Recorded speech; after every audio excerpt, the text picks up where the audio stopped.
IUCN இந்த அமைப்பு என்ன செய்யுதுன்னா உலகளவில் இருக்கக்கூடிய உயிரினங்கள், அதாவது தாவரங்கள், விலங்குகள் எல்லாமே எந்த நிலைமையில இருக்கு அப்படிங்கறத வந்து செப்பரேட் பண்ணி நமக்கு சொல்லுது. இது வந்து ஒரு 9 விதமா பிரிச்சிருக்கு ஷெட்யூல. இந்த 9 பிரிவுல ஒரு முக்கியமான பிரிவுல மட்டும் பார்ப்போம். ஃபர்ஸ்ட் ஒன் வந்து லீஸ்ட் கன்சர்ன். லீஸ்ட் கன்சர்ன்னா அதிக அளவில் அந்த உயிரினங்கள் இருக்கு, கவலைப்பட வேண்டிய தேவையில்லை. எடுத்துக்காட்டு புள்ளிமான். ரெண்டாவது என்னன்னா நியர் த்ரெட்டன்ட்.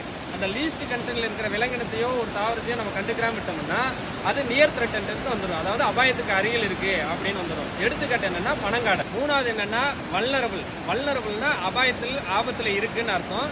எடுத்துக்காட்டு என்னன்னு பாத்தீங்கன்னா கடாமான்னு சொல்லுவாங்க. ரெண்டாவது காட்டு மாடு.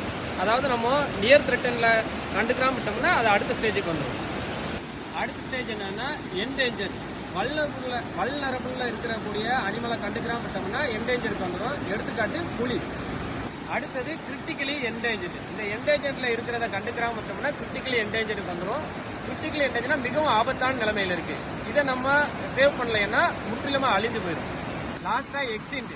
அந்த உயிரினம் வந்தோ இல்ல அந்த தாவரமோ முற்றிலும் அழிஞ்சிருச்சு, அது கிடையாது அப்படிங்கறத எக்ஸ்டின்ட்ங்கிறத வச்சு ஐடென்டிஃபை பண்ணிக்கலாம்.